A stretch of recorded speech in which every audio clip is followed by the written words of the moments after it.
Salam. Bugün Çağdaşlarda biz Təmirlanla Pərini qəbul edirik. Çox sağ olun ki, gəlmisiniz və bugün biz ümumiyyətlə sizin nəsliniz haqqında biraz danışmaq istəyirik. Zoomerlər haqqında danışmaq istəyirik. Mən şəxsən özüm milleniyalam. Digər bir nəsildən olan bir adam kimi mənim üçün həmişə bu mövzularda olan söhbətləri aparmaq maraqlı olub.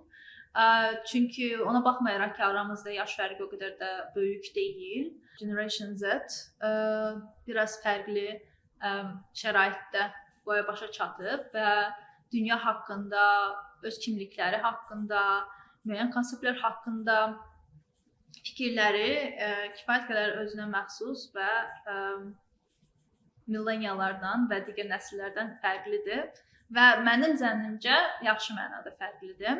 Birinci növbədə istəyərdim ki, biraz qısaca özünüz haqqında danışardınız. Nə ilə məşğul olursunuz, nə sizə maraqlıdır və s. və ilə axır. Mən Təmirlan 4-cü kurs artıq hüquq tələbəsiyəm. Ümumi olaraq bu məsələlər, yəni bu sosial dinamikanı özüm üçün belə biraz observ eləmək, müşahidə eləmək, onu özüm üçün analiz eləmək mənim üçün ən maraqlı şeylər olub. Bilmirəm, sosiologiya fasonu və indi də yəni maraqlı tutacağım məsələlər bunlardır. Əsas da bunların yəni lokal səviyyədə Azərbaycanda hansı şəkildə baş verdiyi, hansı formalarda özünü göstərdiyi və bunların gələcək üçün və ya indi üçün mənası nədir? Bunlar mənim üçün maraqlı gəlir. Belə özüm haqqında belə deyirəm. Mən isə Pəri Abbaslı, mən jurnalistikanı bitirmişəm və Muza İnsiyyat rəqəmsalması onlayn insiyyat jurnalında biz çalışırıq ki, insanlara bir platforma yaradaq, onlar öz məqalələrini falan orada tərcümə etsinlər, orada paylaşsınlar və geniş bir kitləyə çatsınlar. Eyni zamanda bundan əlavə jurnalistika ilə bağlı olan bütün məsələlərdə çalışıram ki, mütləq bir yer alım, istər yazı olsun, istər blog olsun, istər multimedia jurnalistikası olsun, istər sənədli jurnalistika olsun və s. Mən bir deyəcəklərim özüm haqqında bu qədər. Çox sağ ol. Mən biraz özüm haqqında danışım. Zarafat bir qırağa. Mənə həmişə maraqlı olub özümdən daha gənc adamlarla, nə qədər belə özüm də gəncəm, amma yenə də özümdən daha gənc adamlarla danışmaq. Çünki məncə mən məsəl üçün 60-70 yaşında çox belə üstündə belə toz olan adamları görəndə və məsələ onların birinci növbədə düşünmək tərzindədir. Zahiri görünüşlər haqqında danışmıram. Mən onları görəndə mənə həmişə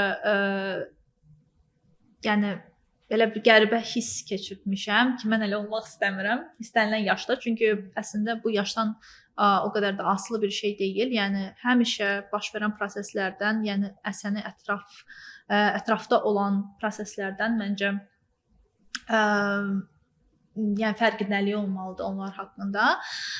Və məsəl üçün Desятникov adlı bir rus bəstəkarı var. Öz müsahibəsində ona genderlər, ona çox qəribə bir sual verilmişdi ki, sizcə niyə qadın bəstəkarlar yoxdur? Yəni qəribə suallar silsiləsindən və o çox yaxşı cavab vermişdi. Üstəgəl demiş, belə bir istifadə eləmişdi. Qadın, kişi və digər genderlər. Yəni hardasa belə 70-80 yaşında bir kişi elə bir istifadə eləmişdi. Mən başa düşmüşdüm ki, bu adamın yəqin tələbələri var və o tələbələri ilə danışır.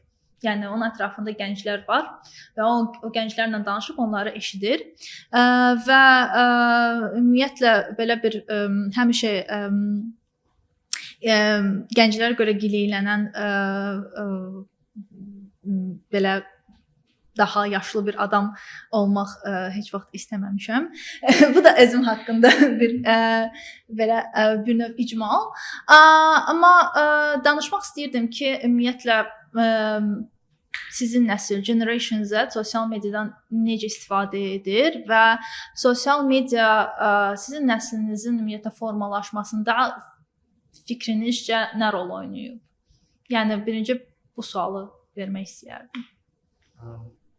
Mən belə fikirləşirəm ki, ümumiyyətlə bu bu əslində insanlar dayaz keçir sosial mediadan danışırlar, məsəl üçün.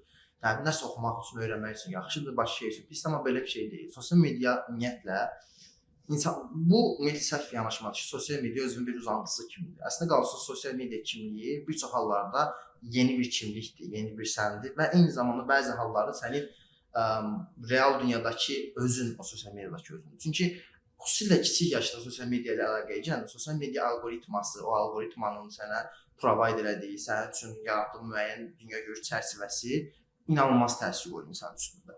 Hələ burada mən tək tərəfli sosial mediadan danışıram, content consume etməkdən danışıram. Bu ola bilər YouTube olsun və s.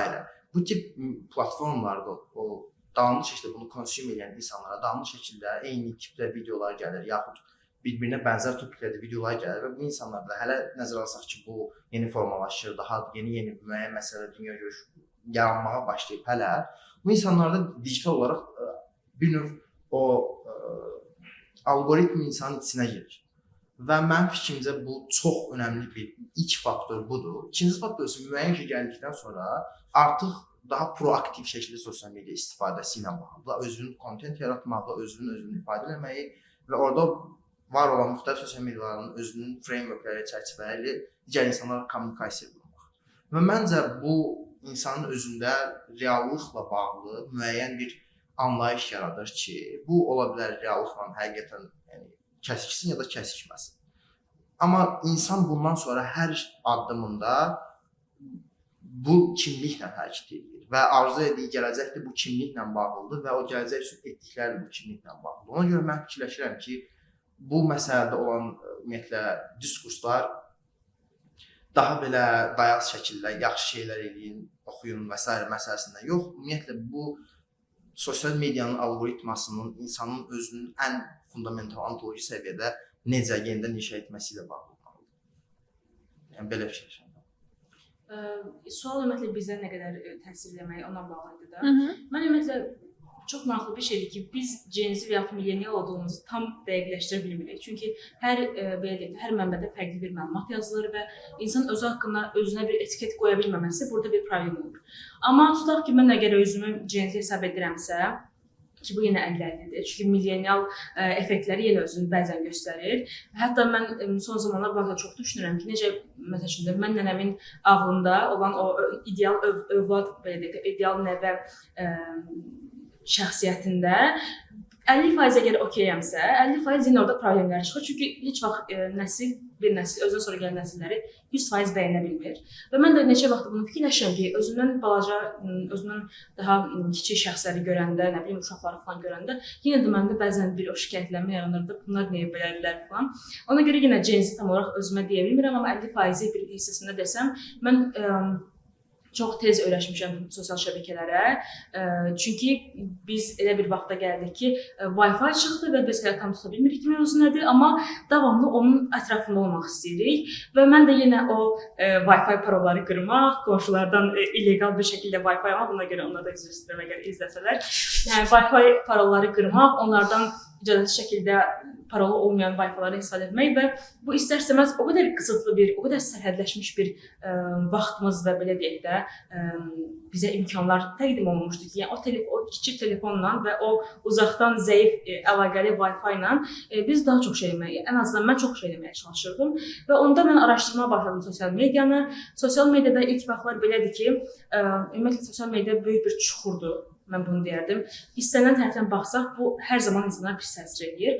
Amma bu təsiri özünə uyğunlaşdırmaq var, faydalı eləmək var. Yəni belə deyim, ondan əks tərəfdə istifadə eləmək var və yaxud da sən sadəcə olaraq bu çuxurdan heç bir çıxa bilmirsən.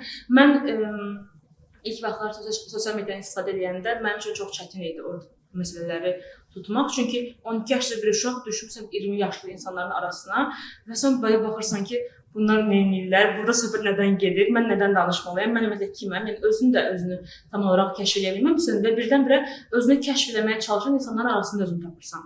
Və o baxımdan deyə bilərəm ki, sosial mediadan, yəni uşaqlığımdan istifadə etməyim mənə indi o, belə deyək, prioritetləri təqdim edir ki, mən insanları müşahidə etmək qabiliyyətimi inkişaf etdirmişəm, mən bunu hiss edirəm. Ondan əlavə bir çox sosial medianı artıq mən sınavdan keçirmişəm deyə, insanlar bəzi şəxslər indi Facebook'u araşdıranda onu tutaq ki, nəyinsə, hansısa bir funksiyasını təzə öyrənməyə başlayanda mən artıq mən artıq WordPress öyrənməyə başlayıram belə. Ona görə də fikirləşirəm ki, bir Gen Z olaraq, 50% bir Gen Z olaraq sosial media platformaları, nəinki Facebook olsun, digərləri. Məsələn, Instagram Azərbaycanda məşhur olmayanda mən Instagramı istifadə edirdim. Yəni araşdırırdım, yükləmişdim, amma orada Azərbaycanlı kontent də yox idi. Azərbaycanda reklam vermək, influencerlər yox idi. Ən gözəl tərəfə bu idi ki, influencer yox idi. Buradan diz atdım. İntriqayı ən sevdim. Və o vaxtı daha fərqli bir, necə deyim də, ortam var idi və o ortamı bəyənməyib çıxmışdım. Daha sonra gördüm ki, əslində o çıxmağım da yenə buradan gəlir ki, yəni biraz səhv bir hərəkət etdim. Əgər mən həmin vaxtı nəsə özümə bir bloq açsaydım Instagramı və davam etdirsəydim, hazırda Instagramın ilk Azərbaycanlı content creatorlarından biri olaraq yaxşı reklamlar qazana bilərdim. Amma o vaxtı o dövr bitdi və yeni bir dövr başladı Azərbaycanda Instagram üçün. Ora artıq Gen Z-in bir çox hissəsi daxil olmağa başladı və düşünürəm ki, bizə uşaq yaşlarından sosial mediadan istifadə etmək, amma valideyn, belə deyək, nəzarəti ilə o mütləqdir. Kömək edir ki, insana sən yaxşı araşdırırsan uşaq yaşlarından, müşahidə qabiliyyətin formalaşır, təhlil edirsən, digər şəxsləri görərək özündə onlardan bir parça olub olmadığını yoxlayırsan və başqaları üzərində özünün əksini təhlil edirsən, analiz edirsən. Məsəl üçün, mən Ayseli görürəm Instagramda, fikirləşirəm ki, Aysel insanla maraqlanır, Aysel belə işlər edir, Aysel məndən yaşca böyükdür və o bunları edir. Görürsən, mən də o yaşda olanda bunları eləyəcəyimi, artıq mən təcrübə toplayıram, artıq mən o insanla əlaqəyə girmədən, məsələn, mən sizi tanımıram, amma mən səndən əlaqəyə girmədən səndən bir çox şey öyrənməyə başlayıram. Yəni, mütləq deyil ki, biz bunu məktəbdə öyrənək, sosial çevrəmizdə öyrənək. Çünki mikrorayonda yaşayan ya da ki, Biləcərdə yaşayan və yaxud Neftçilərdə yaşayan bir uşaq üçün hər zaman ətraf o qədər də yaxşı bir option, yaxşı bir seçim olmur. Çox uzun danışdım və ümumiyyətlə belə ixtisar edə bilərəm ki, sosial mediadan bir Gen Z olaraq tez-tez, yəni uşaq yaşlarından istifadə etmək mənə yaxşı şeylər qatdı, amma bu o deməkdir ki, həmə yaxşı şeylər qatır. Ona görə Gen Z hər zaman burada 50-50-dir. Bəziləri çox pis tərəfinə keçirlər sosial medianın və heç nə öyrənmirlər və hətta deyərdim ki, sosial media onlara o qədər çox pis təsir edir ki, onlar bu təsiri bütün ömürləri boyu yaşayırlar. Və bir tərəfdən özünə orada bir yer eləyir, bir bloger olur, yaxşı bir bloger olur, yaxşı bir influencer olur. İndi nə qədər pis edək, yəni influencer da artıq bir peşədir və biz bundan qaça bilmərik. Və yaxud da yaxşı bir media mütəxəssisi olur. Yəni bunlar artıq alınmaz bir faktdır. Ona görə deyərdim ki, yəni bu 50-50 işlər artıq yavaş-yavaş bizdə yeni bir fikir formalaşır ki, Gen Z ümumiyyətlə sosial mediada nə edir? Mən fikirləşirəm ki, Pəri ilə mənim sosial media yanaşmamızda müəyyən fundamental fərqlər var ümumiyyətlə. Yəni yenə mən sosial medianın insanın öz kimliyinin bir çıxıntısı, uzantısı olduğunu, yaxud vasitə olduğunu fikirləşmirəm. Yəni mən fikirləşirəm ki, sosial media ümumiyyətlə hər şeyi ilə real alındırdığımız material bizim reallığımızdan bir çox mənada oradan bəslənir, amma oradan da qopuqdur. Və o özünün bir meydanıdır və insan orada tamamilə başqa bir varlıq formasına keçir. Mən onu fikirləşmişəm o şey. Və onu düşünürəm ki, burada mən ən çox maraqlı gələn məsələlər ümumiyyətlə sosial media istifadəsində. Sosial mediada fərqli sosial media saytlarında və s. asılı olaraq orada kommunikasiya üçün çərçivələr olur. Yazaraq 130 karakterli tweetlərdən olsun, yəqin ki, onu uzadıqlar, yadımdan çıxır. 290 və yaxud TikTokda və s. Məsələn, mən özümə maraqlı gələnlərdən biri TikTokdur. Çünki TikTok video content platformasıdır. Sən orada artıq performativ bir şey edirsən, sən orada video çəkirsən. Amma eyni zamanda bu YouTube kimdə deyil. Çünki insanların beyni belə bir şeydir ki, YouTube kimisi izləmək üçün nəsə yaratmalıdır və YouTube TikTok qədər personable, şəxsi bir space deyil. Amma TikTok həm şəxsi space olur, həm də insanlar burada fiziki olaraq performativ nəsə bir dairə alan yaradır ki, burada o performativ bir nəsə göstərsin, nəsə etsin. Və məsəl üçün burada da iki məncə cığır yaranır. Bir tərəfdən bunun lokallaşdırılıb istifadə edilməsi var. Məsəl üçün TikTokda səslərdən istifadə edə bilirsiniz də. Əgər ki, məsəl üçün kimsə daha global content yaratmaq istəyir, başlayır global səslərdən məsələ istifadə etməyə və bu zamanda o insan özünü o çevrədə hiss edir. Yəni o artıq özünü fiziki olaraq o çevrədə göstərir, performans edir o çevrədə. Və bu zamanda o insan üçün belə bir konflikt yaranır ki, mənim içində olduğum material dünya və mənim göstərdiyim performans. Məsəl üçün mən TikTokda bir qaqaşı izləyirdim. emo idi qısacası və eyni cinsi münasibətdə idi və məsəl üçün o Bakının bir kəndində yaşayırdı. Düzdür, ailəsi falan həyalı, biraz pullu idi ki, London'a getmiş sonra. Amma yəni ki, məsələn, o insanın orada göstərdiyi performans çox xüsusi bir subkulturaya xitab edən performansdır. Estetikası ilə, istifadə etdiyi musiqi ilə, haqqında çəkdiyi TikToklarla. Amma o insan material dünyası bunun o qədər kənardır ki, mən bu ikisi arasında o paralellərin ola biləcəyini fikirləşmirəm ki, bu vasitə olsun, yaxud uzantı olsun. Digər bir tərəfdən insanlar var ki, onu uzantı kimi yox, onu lokallaşdırıb istifadə edirlər. Məsəl üçün, öz lokal TikTok janrlarıyla, yaxud lokal səslərlə və s. Bu zaman daha lokal səviyyədə bir kimlik yaranır. Amma bu ikisinin təbiətində fərqlər olsa da müəyyən qədər, təbiətini də deməyim, bir növ rənglərində, çalarlarında bu ikisi eyni formada istifadə etdiyi üçün yenə bu iki insanın reallığa qarşı münasibətində müəyyən bir qopluqluq yaranır. Və o insan artıq o performativ aktı göstərdiyi dairədəki o xüsusiyyətləri real həyatda da görmək istəyir. Və ən əsası budur ki, mən fikirləşirəm ki, ümumiyyətlə bu estetik kommunikasiya formalarında nəinki sözlü və ya fikri. Bu zaman o daha belə insanda daha qatı, sərt bir kimlik yaradır və o artıq daha çətinliklə qırılan bir kimlik. Nəinki nəyisə oxuyub belə idealistik mənada nəsə burayla nəsə bir nəticəyə gəlmək. Çünki sən o nəticəyə gələrək eyni zamanda reallığından barışırsan. Çünki sən performativ olaraq heç nə eləmirsən yenicə. Sadəcə oxuyursan və düşünürsən. Amma sən bunu performativ səviyyədə eləyəndə sənin artıq kimliyin daha sərtləşir, birincisi rigid olur. O zaman sənin dəyişir, sənin üçün çətin olur ki, sən material var olan bu reallığın sənin olan tələblərinə hər mənada uyğunlaşırsan, yaxud çoxlu kompromis verəsən, amma bir yerə qədər. Halbuki mənim kimi bir insan hansı ki, performativ o qədər istifadə eləmir, hansı ki, sosial media, məsələn, Pəri ilə mənim bir dənə fərqim olur ki, çox proaktiv istifadə edib və eləyir. Yaradır, yazır, pozur, araşdırır. Mən həmişə daha çox consume eləmişəm nəyisə. Baxmışam, nəsə yazmışam, eləmişəm, amma həmişə istehlak eləmişəm. Və ona görə də mən heç vaxt oradan özüm üçün çox sərt bir kimlik yaradıcı vasitə kimi istifadə edə bilməmişəm. Yəni həmişə bir extension olur. Düzdür, bunun digər bir tərəfi də var. Danış. Ki mən bunu consume eləyirəm və əlbəttə ki, mən uşaq yaşından consume eləyirdim. Çox müxtəlif siyasi, sosial məsələlərdə videoları və bu özü mənim özümün müəyyən o mənada bir kimlik yaradıb ki, mənim hələ də həyata yanaşmamda o mənim 13 yaşında izlədiyim, nə bilim, YouTube videolarının, nə bilim, siyasi videoların və s. o algoritmanın dağılmış şəkildə bir təsiri var, yəni digitallaşmış bir figuram mən təbii ki. Amma mən hələ də fikirləşirəm ki, mənim kimliyim o qədər sərt deyil ki, mən o insanlar qədər kompromisdən uzaq qalım. Ona görə yəni əsas məncə bu funksiyası budur, fərq budur, yəni bu çox ciddi bir fərqdir digər generasiyalarla indiki generasiya arasında. Əslində dediyin performativliklə qeyd etdiyin məqam çox maraqlıdır və biz Agillə bunu müzakirədə qeyd etmişdik ki, sən nəyisə oynayanda, ifa edəndə bir növ o artıq həyatda baş vermiş kimi olur. Yəni oyun harda bitir və real həyat harda başlayır?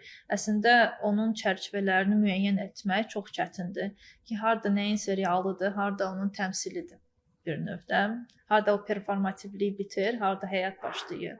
Və bir növ TikTokda sən nəyisə performativ şəkildə deyirsənsə və oynayırsansa, o artıq istər-istəməz nə qədər sən deyə bilərsən ki, bu oyundur və s. O istər-istəməz həyatın bir hissəsi olur. Olur ki, I play thus I am da, yəni ki, mən oynayıram, ona görə varam. Yəni mən düşünmürəm, ona görə varam. Yəni biraz belə fərqli bir şey ortaya gəlir. Pərinin dediklərinə bir istinad kimi və ümumiyyətlə sizin bu mövqelərinizi mütaliə edərək əslində mən düşünürəm ki, ikiniz də haqlısınız mənim zənnimcə ki, bir tərəfdən əlbəttə ki, şəxsiyyətlərimiz, bizim həyatda şəxsiyyətimiz və sosial mediada şəxsiyyətimiz bir çox vaxtı qarışır və o vaxtı Pərinin dediyi kimi belə bir hal yaranır ki, sosial media yəni bizim qolumuz olur da, bir növ alət olur əlimizdə.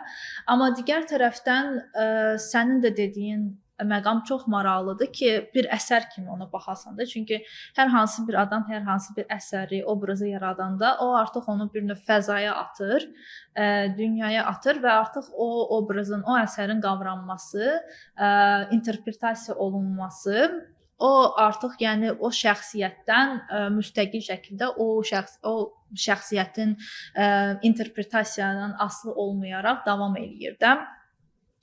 Və məsəl üçün sən özün deyirsən ki, Pəri daha çox yaradır. Hə, Pəri muzanı yaradığımız onun haqqında danışacağıq. Femməkanda işləyir, ümumiyyətlə jurnalistika ilə məşğul olur. Yəni çox sosial mediada aktiv şəkildə creator, yəni rolundadır. Amma məsəl üçün bu o qədər də bəlkə məncə bunu qeyd eləmək lazımdır. Çünki sənin sosial media məsəl üçün şəxsiyyətin kifayət qədər fərqlidir. Daha radikaldır, daha provokativdir. Fərqlə belə oturub ki, hə, yəni Tamerlan Banks adlı bir adam mənim üçün mütləq deyil ki, həyatda olan Tamerlanla belə bilavasitə assosiasiya olunur. Aynı ki, mən bilirəm ki, sən onun müəllifisən bir növ, amma o sən dediyin kimi bir növ fərqli, səndən ayrı olan bir obraz kimi yaşayır və belə sosial media fəzasında, internet fəzasında özü üçün özür və müxtəlif adamlar tərəfindən fərqli şəkildə qəbul olunur.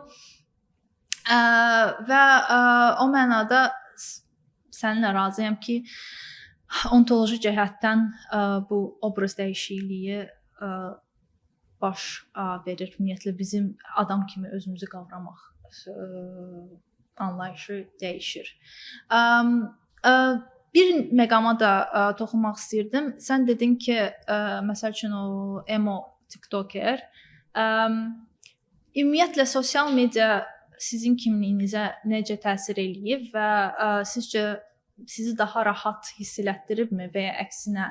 Yəni çünki biz səninlə bu barədə danışmışdıq və məncə o TikTokerin misalı da burada məqsədə uyğun olar.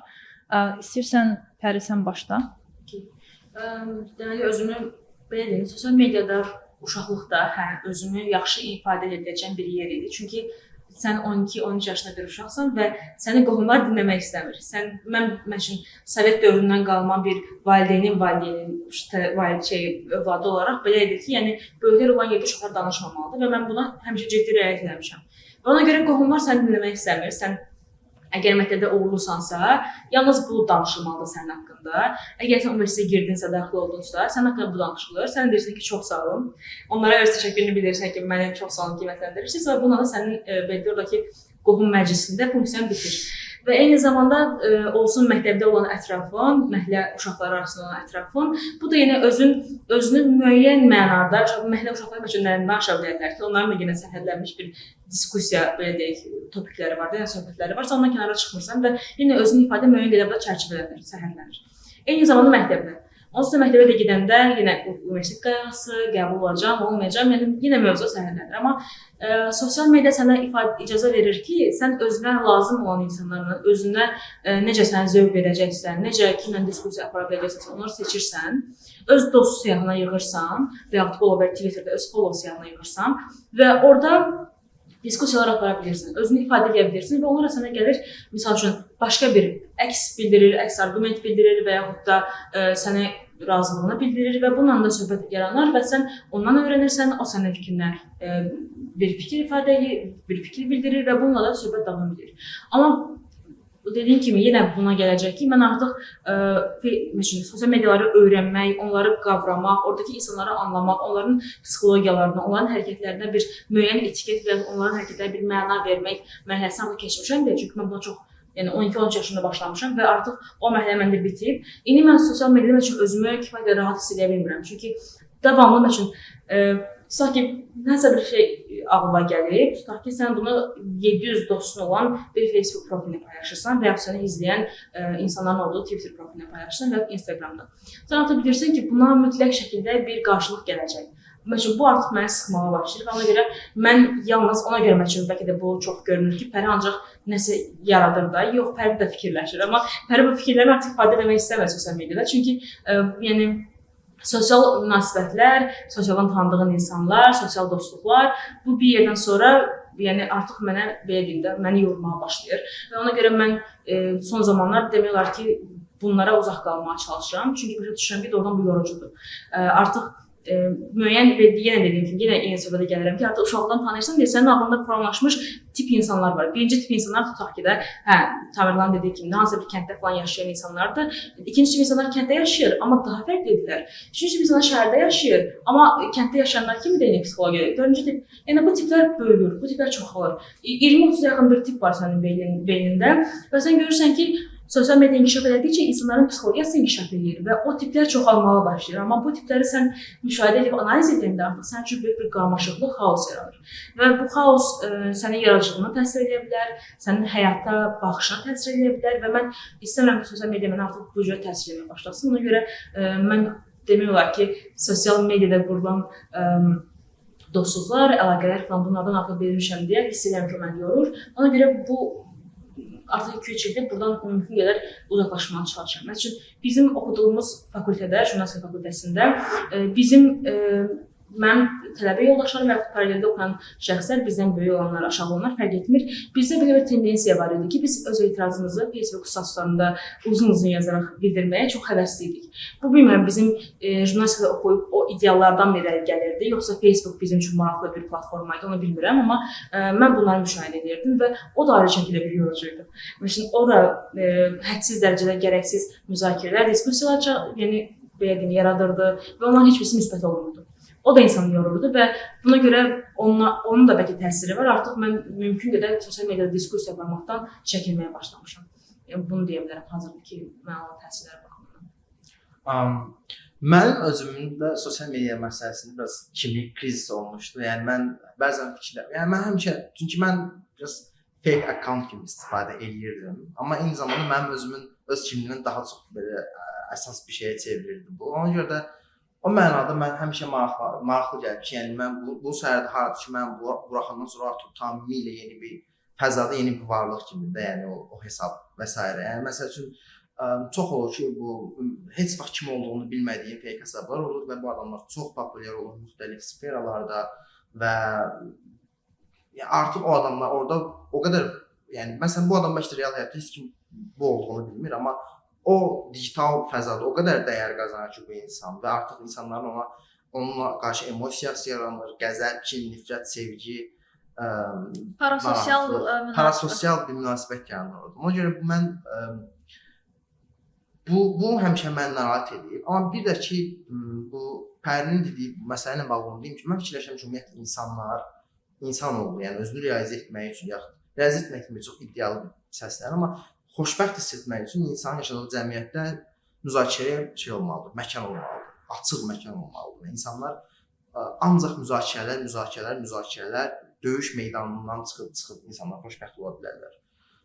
Və mən fikirləşirəm ki, bizim kimi cəmiyyətlərdə ki, bu çox limitlidir, ümumiyyətlə yoxdur. Sosial media funksiyanı öz üzərinə götürür və yəni onun onsuz da çox policing edə bilmirsən və orada artıq hər məsələdən diskussiyalar gedir. O diskussiyalar ki, artıq insanların artıq əgər öz kimliyi ilə bilinsəydi, məsələn, onu deməyə istəməzdi, qorxardı və s. Bəzən fikirləşir ki, bu pis bir şeydir, məsələn, cəmiyyət falan şeylər hazır deyil, peşman şey hazır deyil, mən də fikirləşmirəm. Mən fikirləşirəm ki, əgər bir şey varsa, o ifadə olunmalıdır. O mənada mən fikirləşirəm ki, bunun olmağı yaxşıdır ki, davalar çıxır, insanlar hətta polarizə olur, bəlkə bunun pis xüsusiyyətləri var. Bu xüsusilə azınlıq qruplar üçün pis xüsusiyyətləri var. Bu xüsusilə bizim kimi cəmiyyətdə qadınlar üçün pis xüsusiyyətləri var. Mən bunu qəbul edirəm. Yəni burada danışanda, yəni ağ kişi kimi danışıram da. Mənim bu məsələyə bir əlavəm var. Tutaq ki, 2012 deməzdim. 2014-2015-ci ildə Facebookda, Instagramda, TikTokda çox o vaxt istifadə olunur yazıcılar tərəfindən. İstifadə olunur, yəni müəyyən bir intellektual kəsim onu istifadə edirdi. Belə bir diskussiya qaldı ki, kitab niyə oxumursunuz? Hamı bir-birinə söyürdü, yəni niyə kitab oxumursan? O bir deyir ki, sən niyə kitab oxumursan? Deyir, mən oxuyuram falan, amma orada bir diskussiya yaranıb, böyük bir müzakirə gedirdi. Mən hara baxıram, kitab qruplarının daha da açılması çoxaldı, daha çox kitab qrupu yarandı. Hamı kitablara müzakirə edir, daha çox kitab bloqu açıldı həmin vaxtlar. Yəni bunlara baxıram ki, insanlar doğrudan kitab oxumağı başa düşməyə çalışırlar ki, okey, kitab oxumaq vacibdir. Amma indi görürük ki, yeni artıq həmin diskussiyalardan çıxmış insanlar kitab oxumağa başlayıblar, hansı ki kitab oxumurdular, amma ondan nəsə götürdülər, amma indi də səhv yönəldilər onlar. İnsan romantik kitab oxuyaraq fikirləşir ki, kitab oxuyur deyə o insanlara tuş gəlməyəcək. Artıq mən kitab oxuyuram, mənim üçün rahatdır, oxuyuram da, yəni burada nə problem var ki, mən nəyə görə mən üçün mühakimə edə bilərsiniz ki? Amma insanlar böyük bir informasiya boşluğu var ki, söhbət hər kitabdan getmirdi. Yəni söhbət yenə kitab oxumaq deyil. Söhbət informativ olmaqdır, dünyanı öyrənməkdir. Söhbət özün haqqında özünü inkişaf etdirməkdir. Yəni orada böyük bir boşluq vardı o müzakirələrdə. Artıq insanlar o diskussiyalardan çıxmış insanlarda yanlış anlaşılmalar meydana gəlir və bir də görürsünüz ki, hansısa bir təlim başladıblar. Bu haqda mən Twitterda yazmışam. Hansısa bir təlim başladı deyir, insanlar niyə kitab oxumur? Gənclərimiz niyə kitab oxumur? Yəni kim deyir oxumur da? Yəni hansı faktlar əslində deyirsiniz ki, gənclər kitab oxumur və hansı faktlar əslində deyirsiniz ki, gənclər özünü inkişaf etdirmir. Burada Gen-Z-yə bir yükləmə var. Amma elə bil ki, Gen-Z əməlli başlı avradlar da. Ondan ancaq TikTokda yapırlar. Bütün günü TikTokda yapırsınız. O zat əlinizdən düşmür. Eynən. Gen-Z elə başlı tərbiyəsiz bir kəsimdir. Elə bir başa düşürüz. Hamı Gen-Z ötələmək istəyir. Amma heç kim burada düşmür ki, onu diskussiya edən şəxslər, mən baxıram ki, 25 yaşlı bir qızdır və yaxud kişidir, heç fərq etməz. Qadın və kişi və yaxud digər bir cins, yəni sizin dediyiniz kimi də heç fərq etmir.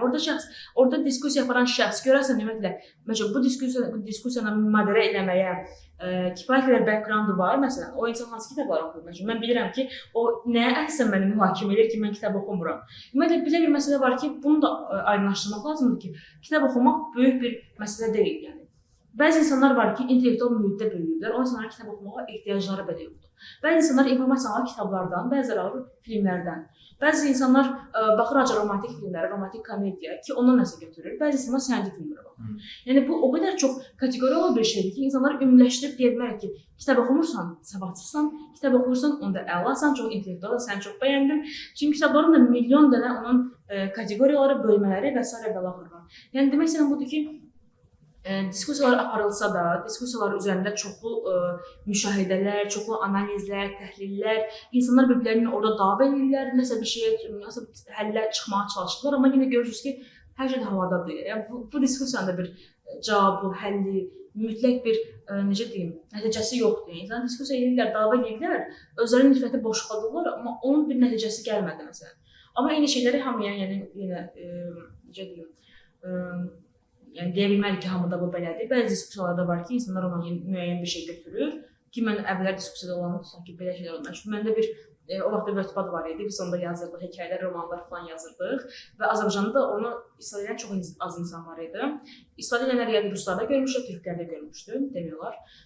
Və orada məsələn belə bir diskussiya getdi ki, blog nəyə görə açmırsan? Mən dedim ki, blog Azərbaycanda oxunmur. Orada müəyyən bir müzakirə getdi falan demişdim. Axırda mən blog açdım və 6 il o bloqu istifadə edirəm. Məsələn, bu mənim o diskussiyalardan çıxartdığım yaxşı bir nəticədir. Amma bu hamı üçün yenə belə olmur və yaxud da daha yaxşısı da ola bilər, daha pis də ola bilər. Yəni mən məsələn yadımda bizim fənzi söhbət onu dedim ki, hər yerdə blog var, niyə blog eləməyək, fərqli bir şey yoxdur. Baxdığımızdan götürdüyümüz fərqli şeylər o qədər fərqli ola bilir. Bir də ki, ümumiyyətlə bu məsələdə mən Pəriyə sözünə qüvvət onu deyim ki, ümumiyyətlə bu Gen-Z'nin kommunikasiya məsələsində bəlkə də bu mən ümumiyyətlə həmişə ziyan, xeyir analizindən tərəfdar olmaq üçün belə məsələlərdən danışıram. Amma belə bir həqiqət var ki, sən sosial media vasitəsilə kommunikasiya quranda sən orada şəxsləri istehlak edirsən, şəxsləri qəbul edirsən. Şəxslər orada artıq şəxs deyil, hansısa bir şəkildə konsum edilə biləcək bir materialdır. Video formatında produktdur, bəli. Və bu diskursdan, dialoqda müəyyən nüansı itməyinə səbəb olur. Orada artıq yəni o qədər estetik səviyyədə gedir ki, söhbətlər. Oradan artıq insanlar başlayır qalıba törməyə. Bu müəyyən nüansın itməyinə həqiqətən səbəb olur və müəyyən mənada okeydir. Yəni daha doğrusu müəyyən mənada okey pisdir ki, mən kimi kimsə oturub daha az proaktiv istifadə edib oturub nə isə dayanmadan oxuya nəsə istifadə edəndə o insan daha çox başlayır ki, biraz holistik hər tərəfli görsün. Amma daha çox, yəni məsələn TikTokda və s. daha performativ istifadə edən insanlar, hansı ki çox adam istifadə edir. Yəni heç kim elə oturub çox azdan Twitter özünün main sosial media vasitəsi kimi istifadə edir. O adamlar yaşı daha çoxdur, əvvəllər başqa ilə istifadə edir və s. Çox adam ya Instagram ya TikTok istifadə edir. Və Instagram və TikTok da müəyyən mənada performativ funksiya göstərir deyə özlərinin qalıqları ilə və s. O insanların yanaşma şəkli müəyyən nüans orada itir. Yəni elə bir ki qılınclı kütləşir. O pis bir şeydir. Bu cür polarizə, nüansın məhv olduğu polarizə pis bir şeydir müəyyən mənada. Digər bir tərəfdən bu insanları bu və ya o tərəfə atdığı üçün məni radikallaşdıra bilər və s. və ilaxır. Bunun yaxşı tərəfi odur ki, artıq insanlar havada boş qalmırlar. Yəni o floating the air deyilir.